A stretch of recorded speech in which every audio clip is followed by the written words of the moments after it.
tapi kita bahas dulu satu pertandingan yang orang bilang penentu gelar juara Premier League nih. Banyak sih sebenarnya dari kemarin-kemarin itu penentu gelar juara. Gue juga menganggap iya, tapi maksud gue dia performanya selama ini di Premier League, terus sekarang juga dia udah unggul jauh banget lah di puncak klasemen. Ini bayanginnya kalau misalnya si City menang nih lawan MU nanti, dia bakal selisih 17 poin. 17. Bahkan si City ini di pekan lalu dia udah dinobatkan sebagai tim yang gak bakal terdegradasi musim ini. Tim pertama yang gak bakal degradasi musim ini. Sudah aman. Bokal. Bakal Dean Henderson. Tapi kan memang masalah MU menurut gue belakangan itu ya gol.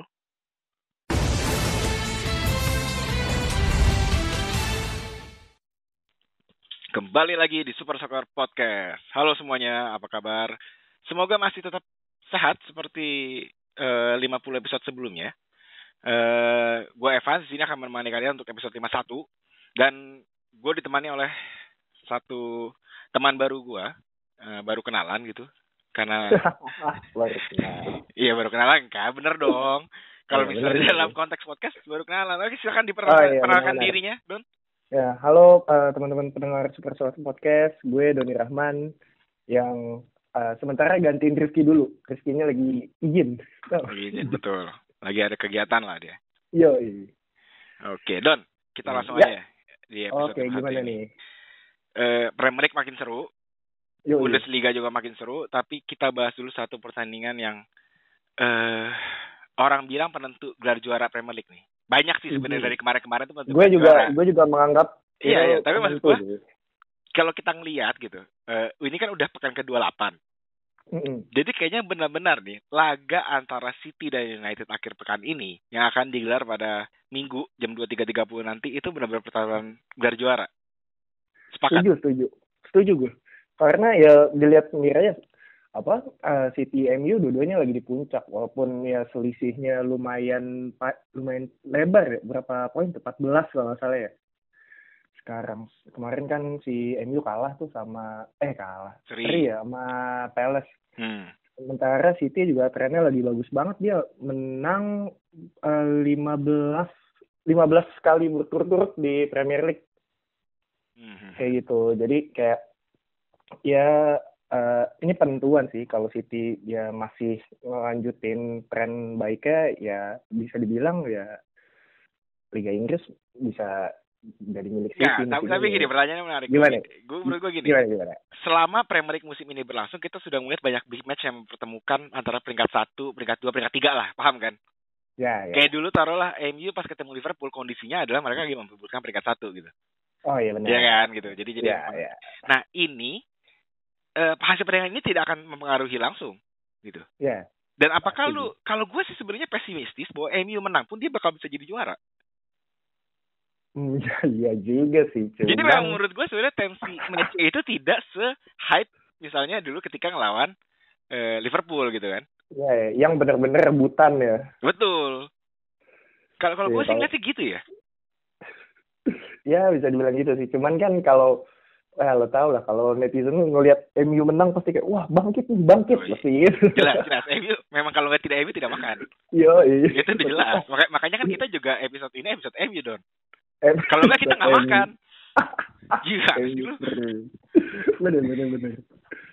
Udah apa ya? Terus MU juga kalau dilihat dari 5 pertemuan terakhir MU City deh.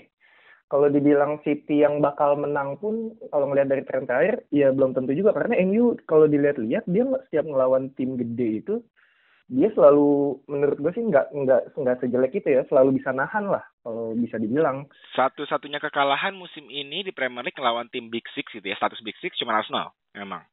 Ya cuma Arsenal. Terakhir aja dia yang lawan Big Six itu Chelsea kan 0-0 masih bertahan. Terus dia lawan Arsenal juga 0-0, Liverpool juga 0-0 gitu. Nggak ada yang kalah ataupun mainnya yang buruk banget gitu. Tapi ya yang lucunya ketika lawan tim-tim yang biasa-biasa aja kayak West Brom nyaris kalah 1-1. Terus terakhir juga lawan Palace cuma 0-0 gitu sih. Yang kenapa ya dia bisa begitu ya? Nggak konsisten banget. Sedih. Lu ngeliatnya MU tuh kenapa? Kalau gue sih sebenarnya memang karena kecapean mungkin ya. Jadi ada salah statistik. satunya sih. Gue tadi sempat lihat Iya. di antara 5 pemain dengan menit terbanyak di Premier League, 4-nya itu MU. Maguire, Wan-Bissaka, Rashford, dan Bruno. Jadi menurut gue memang mereka ini kehabisan bensin sih. Yes, kehabisan bensin dan mungkin ini lapis keduanya nggak terlalu ngangkat lah. Dan Ole juga nggak berani untuk berani ngasih jam terbang lah untuk kayak pelapisnya Bruno, kayak Van de Beek tuh masih sering banget ngisi bangku cadangan kayak gitu-gitu sih. Padahal banyak lah ininya. Memang alternatif. Beda lah ya kalau sama City gitu. Yes, City mah. City bongkar pasang udah. Aduh. Untuk gue masih bersyukur musim ini gak main FPL. Iya, gue kalau ngebacain setiap City ngeluarin line up pasti ada yang kecewa. Kayak anjing ini sini nggak ada, anjing sini nggak ada. Iya, si Guardiola kan ya emang julukannya dia penghancur harapan manajer FPL. Kayak kok tiba-tiba sini nggak main gitu. Tapi lu nonton gak Guardiola tuh baru interview sama Rio Ferdinand. Oh iya, gimana tuh? Nggak nonton sih gue kebetulan. Nah, jadi dia ngejelasin perubahan City itu memang setelah dia seri lawan West Brom. Seri lawan West Brom di Etihad gitu ketika itu. Gue lupa tanggal berapa, bentar dicek dulu. Seri lawan West Brom itu Desember. Pertengahan Desember. 17 Desember. Semenjak itu mereka ngubah taktik lagi balik gitu. Jadi memang dan kebaca sih maksud gue. City itu punya tim yang melimpah dan mereka semua mampu mengeksekusi taktiknya yang dimau oleh Guardiola. Yes, setuju. Iya, jelas ya, kelihatan lah dari performanya selama ini di Premier League, terus sekarang juga dia udah unggul jauh banget lah di puncak klasemen. Ini bayanginnya kalau misalnya si City menang nih lawan MU nanti, dia bakal selisih 17 poin. 17. Bahkan si City ini di pekan lalu dia udah dinobatkan sebagai tim yang gak bakal terdegradasi musim ini. Tim pertama yang gak bakal degradasi musim ini. Sudah aman. Mau kalah. Ibaratnya lo mau kalah terus juga. Dia masih peringkat 16 sudah aman. Iya aman banget. Ya walaupun gak mungkin juga sih. Iya sih. Gak mungkin gitu tiba-tiba kita ngeliat City di akhir musim peringkat 16-17 mah. Aneh. Waduh. Gue mau hal-hal supernatural juga gak masuk akal anjir.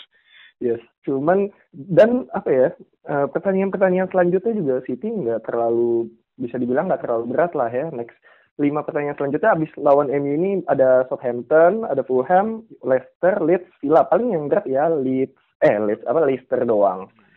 Mungkin ya asalkan dia konsisten dan bisa yang nggak mungkin aneh-aneh juga sih Guardiola. Jadi kan dia bisa nge-split fokus sama kompetisi-kompetisi lain sih. Betul, dia masih ada lawan Gladbach, leg kedua UCL, lalu lawan Everton ya di FA. Nah, itu juga tuh di FA Cup. Jadi asal rotasi Pepnya cakep mah udahlah. Bukan nggak mungkin lah City. Sebenarnya tapi gini ya. Menurut gue bagi City mah udah pasti juara lah. Gue nggak peduli sebenarnya. Serius. Gue udah, lu mau gimana lu udah juara lah udah cukup. Nah bagi MU dia tetap wajib menang. Karena Chelsea di peringkat 4 dan Everton di peringkat 5 udah mengintai. Iya, udah dekat banget ya. Udah beda Everton 4 poin, 5 poin. Betul, Everton kita harus kasih tahu bahwa dia di peringkat 5, poinnya 46, jadi selisih 5 poin sama MU. Tapi dia masih nyimpen 1 game lebih banyak. Nah, ya. Jadi kalau dia memenangi 1 game lebih banyak itu, poinnya 49, cuma selisih 2 sama MU. Udah gitu juga Everton trennya lagi bagus nih. 3 kemenangan beruntun di Premier League. Betul, dan maksud gue ancaman dari Chelsea-nya pun kita tidak bisa pandang sebelah mata ya. Karena kita tahu setelah Tuchel masuk, nggak terkalahkan. 11 game kalau nggak salah. Kacau sih. Iya, 11 game dan baru kebobolan kalau di Premier League 2. Itu pun 1 kebobolan bunuh diri. Makanya menurut gue hal ini laga besok gitu minimal MU ngeraih 1 poin sih wajib. Ya, tidak bisa kehilangan 3 poin, nggak bisa tanpa dapat apa-apa lah gitu ya. Iya, menurut gue buat menjaga momentum. Betul. Dia juga lah ya. Karena memang benar kata Neville makin lama nih MU jadi kayak memperebutkan peringkat 4 gitu, memperebutkan 4 besar. Bukannya lagi nyaman di peringkat 2. Bukan MU banget tuh memperebutkan peringkat 4. Itu dulu Arsenal, sekarang diganti MU statusnya. Wah, Arsenal mah udah jangan ceritain, sedih. Gimana dia? Nggak tahu. Ya memang dia selalu sedih. Gue sih gue selalu tahu. Oke, menurut gue tuh lo kalau berteman tuh, kalau nyari temen harus ada satu sensasional, bro. Ada, gue biar bisa lo kata-katain. Iya sih. Lu mau fans apapun gitu ya, terserah lu, tapi lu harus punya temen yang fans Arsenal karena pasti dia sasarannya. Iya, fans Arsenal sama pasti ada fans yang bingung dukung apa? Dukung City akhirnya. Karena tapi nggak mungkin banget dia dukung City karena performanya di zaman dulu. Pasti baru-baru sekarang dia nonton bola tuh. Ya nggak apa-apa dong. Oh iya. Ya City sekarang, gue aja pendukung MU ngelihat City seneng anjir. Iya, kalau City sekarang oke. Iya. Kok main bola bisa gampang begini, bagus begini gitu loh. Waduh. Iya. Ampun. Ya, maksud gue fair-fairan gitu ya. Kalau kita fair-fairan, kalau dukung main MU. Iya. Kayak gue berharap banget nih misalnya besok Bruno gitu kan. Bruno sih. Ada Bruno, ada menurut gue kalau ada dua pemain masing-masing yang mungkin bisa bakal jadi penentu lah. Kalau dari MU mungkin ya pas bukan mungkin sih, kayaknya bakal Bruno sih kalau bakal jadi penentu. Lu berharap siapa lagi? Mau siapa lagi? Rashford doyan buang peluang. Si backnya juga masih gonta-ganti. Nggak dapat duet. Besok tuh nggak ada De Gea, seingat gue. Karena De Gea masih minta izin istrinya melahirkan. Cuti hamil. Betul. Ada juga cuti hamil. Berarti bakal Henderson lah ya. Henderson, kipernya. Bakal Dean Henderson. Tapi kan memang masalah MU menurut gue belakangan itu ya gol. Iya. Setelah dia agak buntu gitu ya, walaupun sebenarnya dia pas lawan Newcastle menang 3-1, lawan Everton juga nyetak 3 gol, karena kan kalau Everton kita tahu kesalahannya justru di lini belakang ya, bukan di lini depan, tapi belakangan tuh memang sedikit agak buntu sih. Maksud gue kayak Martial aja udah nggak nyetak berapa lama tahu. Selain buntu juga ya itu Bruno banget lah. Bahkan kayak kemarin lawan Chelsea lawan Palace 0-0 nih, kalau yang lawan Newcastle 3-1 dia 1 gol 1 assist. Ketika dia nggak cetak gol ataupun cetak assist, ya MU ini nggak ngapa-ngapain nih, 0 lawan Arsenal, Chelsea, Palace, gitu-gitu aja. Kayak ya masa tim segede ngandelin 1 orang doang, agak sedih sih. Sudah biasa. Kayak gitu sih. Gak apa-apa, sudah biasa kita mah. Gak kayak City kan gitu, yang kayak setiap pemainnya itu bisa. City setiap pemain itu sparring City A lawan City B juga masih seru itu buat ditonton. Iya, benar. Gimana ya? City tuh pemainnya benar-benar yang ya gue sih harus jujur ya, Guardiola tuh memang kelewat jenius gitu. Iya, benar-benar ya komplit lah. Udah timnya lapis 2-nya bagus, udah pelatihnya juga bagus, udahlah apalagi gitu yang mau yang jadi alasannya apalagi gitu. Betul. Dan maksud gue juga City ini kalau kita ngeliat kemarin kan sebenarnya yang paling menonjol dalam beberapa bulan terakhir kan sebenarnya Gundogan ya. Yes. Gitu. Walaupun setelah De Bruyne pulih, peran Gundogan jadi sedikit berubah tuh. Dia jadi lebih holding lah ya, lebih ke posisi awalnya dia gitu. Posisi awal dia yang kita tahu. Tapi dalam pertandingan besok, gue sih melihatnya Gundogan memang tetap ada peluang untuk menjadi pembeda ya. Yes, kalau Gundogan yang gue lihat juga sih, kan dia di pertandingan yang pertemuan pertama tuh, dia tuh nggak main tuh di bangku cadangan. Yang 0-0. Oh ya bagus nggak main, itu pertandingan bosan banget bang. Nah makanya di pertandingan ini kayaknya dia bakal beraksi lah kalau bisa dibilang. Aguero sudah pulih loh. Aguero setahu gue demen nyetak gol MU. Nah iya, Aguero kan dia inilah big player lah. Jadi kayak kalau di match kayak gini harusnya bisa. Kemarin kan dia nggak golin tuh ya. Padahal udah mulai main dari dua pertandingan yang lalu. Iya. Kalau nggak salah tuh. Nah, ya kalau kalau Aguero udah mulai nemuin ketajamannya lagi pas lawan MU, makin kacau City, makin gak bisa di stop. Aguero diganti ada Gabriel Jesus ya, tetap aja bukan Dan Pulisic. Jesus pun lumayan tajam ya belakangan ya. Ya, iya. Ya, ibaratnya mau ngarepin salah satu pemain City cedera juga masih ada gantinya yang sama bagusnya. Betul. Jadi kayak nggak ngaruh kayaknya deh. Yang pemain enggak lah. Nah, tapi lu masih yakin MU bisa nyari poin? Sebenarnya gue agak pesimis ya, MU bisa nyari poin ya. Kalau ngelihat kayak performa kedua tim di beberapa laga terakhir gitu. Agak berat sih kayaknya ya. Ya. Walaupun kita nggak tahu ini derby gitu. Ya. Semua bisa terjadi dalam sebuah derby. Ya, tapi kalau mau realistisnya, kemungkinan sih kayak kemenangan bakal di tangan City sih. Iya sih. Gue harus ikhlas kayaknya gue dari sekarang. Pertandingan masih kapan tahu, gue udah harus ikhlas dulu nih. Ya kalau gue sih terlepas siapapun yang menang, yang penting tolonglah ini pertandingan seru lah. Betul. Itu tepat gue. Itu gue setuju. Jangan City golin di menit-menit awal terus udah gitu main biasa aja. Aduh. Setuju gue. Kalau itu gue setuju. Untuk gue kemarin pas lawan MU lawan Palace gue tidur babak pertama loh. Babak pertama halftime gue tidur. Nyesel kalau nggak gue. Ini ya bener-bener 0-0 doang. Gue udah pas lawan Chelsea aja 0-0 gue udah bete banget. Wah, itu gue nonton tuh MU Chelsea. Wah, ini kayaknya bakal seru nih. Oh, 0-0 sampai habis tanpa ada yang seru banget. Bosan banget gitu loh. Jadi memang benar-benar gue setuju sama lo. Yang penting seru. Ya, yang penting seru. Benar. Ya, masalah poinnya bakal ke tuan rumah atau tim tamu ya udahlah. Sepakat. City juga lagi begini, MU ya semoga bisa memberikan perlawanan yang maksimal. Perlawanan yang maksimal itu kata yang bijak sih menurut gue. Main aman dan bijak.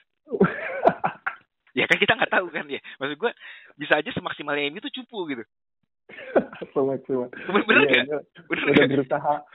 Misalnya statistik di akhir adalah City 20 peluang, 10 shoot on goal gitu. Terus possession 10 something. MU peluang cuma 5, shoot on goal 1 gitu. Ya kalau itu udah maksimal kan kita nggak bisa apa-apain. Iya, gimana lagi? Iya, bukan berarti dia gimana gitu. Yang penting maksimal. Memang setuju gue. Oke, tapi pertandingan weekend ini dimulai dengan Burnley lawan Arsenal ya? Yes, betul. Ada Burnley lawan Arsenal, terus ada apa tadi? Leicester lawan Brighton. Leicester Brighton. Habis itu dari baru ada Liverpool Fulham. Baru setelah itu baru ke Manchester City, derby Manchester. Dan semuanya bisa ditonton di Mola TV ya? Ya, semua bisa ditonton di Mola TV. Betul. Lu mau nonton yang mana terserah lu lah. Gitu loh. Karena kan Mola bukan nayangin Premier League doang gitu ya. Kita tahu mau nayangin Bundesliga, dan di Bundesliga juga ada big match. Der Klassiker antara Bayern dan Dortmund. Kayak gue milih nonton ini aja deh. Karena lebih ini ya, lebih realistis kan MU main 23:30 tuh. Ya. Nah, terus MU ini. Enggak deh. Iya, beda hari. Beda hari. Bayern jadi diingatin lagi ini dari Klassiker itu main Minggu subuh. Minggu dini hari. Betul, lebih tepatnya pukul 00.30. Sedangkan MU mainnya Minggu pukul 23.30. Betul. Ya. Nah, Bayern Dortmund banyak bola. Ini juga seru loh, Don. Yoi. Karena Bayern ternyata kalau bagi kalian yang nggak ngikutin Bundesliga gitu ya, cuma unggul 2 poin atas Leipzig yang ada di peringkat dari Leipzig, iya. Berarti memang ketat sih. Iya, di awal liga juga kan sebenarnya Bayern agak kurang lah startnya. Baru di pertengahan dia mulai naik tiba-tiba di atas lagi aja tuh. Betul. Tapi memang belakangan dia mulai kepleset. Karena dalam 3 laga terakhir dia cuma menang sekali. 3 laga terakhir itu dia menang sekali, imbang sekali, kalah sekali. Berarti dia udah hilang 4 poin di situ. Jarak yang 6 sekarang jadi 2. Apalagi dan yang bahayanya Leipzig-nya juga lagi bagus banget nih. Betul. 5 kali kemenangan beruntun. Dan dia juga terakhir di Piala di DFB Pokal juga menang lawan Wolfsburg. Betul. Tapi kalau kita ngomongin cuma dari klasikernya doang nih, gue merasa sebenarnya Bayern masih tetap di atas angin sih. Entah kenapa ya. Karena sekarang kalau kita ngeliat dari dua laga di musim ini, antara kedua klub pertama tuh di Piala Super Jerman kalau nggak salah ya. Sama di Bundesliga-nya, dua-duanya skor 3-2 untuk Bayern. Oke. Dan gue belum melihat Dortmund itu punya kemampuan yang untuk menyaingi levelnya Bayern sih, sejujurnya. Walaupun mereka memang sudah mulai membaik gitu. Iya, udah mulai membaik ya. Kayak bahkan kayak apa ya, di bulan sekarang tuh bulan Maret ya. Di Februari tuh mereka sempat main buruk beberapa pertandingan, nggak dapat hasil maksimal lah. Tapi dia dari 2-3 pertandingan terakhir juga udah mulai oke lagi sih mainnya. Ya, dia nih kondisinya Dortmund sekarang adalah 4 kali menang berturut-turut. 5 laga terkalahkan ya. Dia menang 4 kali berturut-turut. Jadi memang sebenarnya sih kalau kita ngelihat sebenarnya sih fair ya kalau misalnya kita bilang Dortmund punya peluang. Yes. Tentu ya punya peluang. Cuman sebesar apa nih peluangnya? Nah, betul. Apalagi mainnya di Allianz. Walaupun gak ada penonton gitu, tapi tetap aja. Faktor itu tidak bisa dilupakan gitu. Jadi kalau lu Bayern apa Dortmund nih? Kalau gue sih masih tetap Bayern sih. Bayern. Ya karena memang faktanya adalah Bayern belum pernah kalah di home musim ini. Nah, ya paling inilah dikasih beberapa suguhan gol-gol menarik lah dari Dortmund lah. Ada pergerakan Haaland, pergerakan bisa ditonton lah itu. Bakal bikin kocar-kacir back Bayern. Tapi kayaknya sih bakal ada hujan gol. Feeling gue. Kenapa? Selain dua hasil pertandingan tadi 3-2 itu, kalau kita ngelihat hasil-hasil pertandingan di Allianz musim ini Bundesliga, Bayern itu hasilnya nggak ada yang tanpa gol. Bahkan minimal terjadi 2 gol. Golin terus ya. Yeah. Cuman 2 gol itu pun cuma 1 pertandingan. Jadi Bayern lawan Bremen 1-1. Sisanya skornya di atas itu semua jumlah golnya. Iya, lawan Arminia Bielefeld 3-0, Schalke 4-0. Wah, iya sih. Cuman ya dengan penyerang kayak gitu sih Dortmund nggak mungkin sepi golin sih kalau lawan tim-tim biasa. Harusnya gitu loh. Tapi ya kita lihat aja lah pertandingan ini, diingetin lagi bisa nonton di Mola TV ya. Yes, di Mola TV hari Minggu dini hari 00.30. Betul sekali. Dan selain Premier League, Bundesliga, kita juga ada menampilkan itu, Eredivisie. Eredivisie juga ada. Betul, jadi lu mau nonton Ajax gitu kan, PSV, Feyenoord. Wah, bisa banget. Lalu ada liga apa lagi, Don? Ada Liga Polandia yang ekstra laksa. Jadi kalau mau ikutin ini Egy Maulana Fikri itu bisa banget tuh. Nonton di Lechierdam. Lechierdam. Ya, tahu lah. Lechierdam di ekstra laksa. Dan kalau ngomongin pemain Indonesia, kita nggak bisa lupain Garuda Select, bro.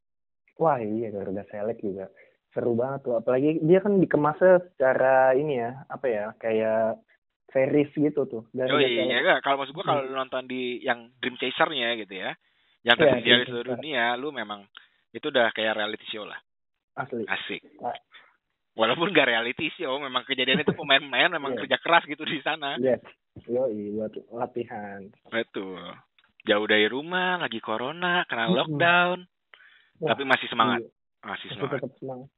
Tapi kan selain tayangan bola tuh, Mola juga ini tau, dia punya tontonan non bola lah bisa dibilang. Oh iya, gue nunggu itu Snyder League Justice League Snyder Cut. Oh iya, itu juga akan ada bulan ini di Mola. Oh iya. Iya kan, Mola kerjasama antara Mola dan HBO Go. Lu kagak mau nonton Zack Snyder punya kan? Wah mantap. Pasti itu nggak boleh dilewatkan. Waduh. Nah, Superman mati jadi Black Superman mantap. Ya pokoknya komplit lah ya. Komplit, nonton bola, menonton film paling keren lah kalau ada. Ya tinggal berlangganan Mola TV. Betul. Gitu. Oke deh. Don, terima kasih atas waktunya untuk mengisi podcast pekan ini. Semoga thank you juga, Fans. Kita bisa bertemu lagi ya pekan depan ya. Ya. Semoga bersama lagi. Thank you banget. Oke, teman-teman yang lain semoga selalu sehat dan selalu nonton sepak bola karena itu adalah hidup kita. Thank you. Oke, bye-bye. Dah.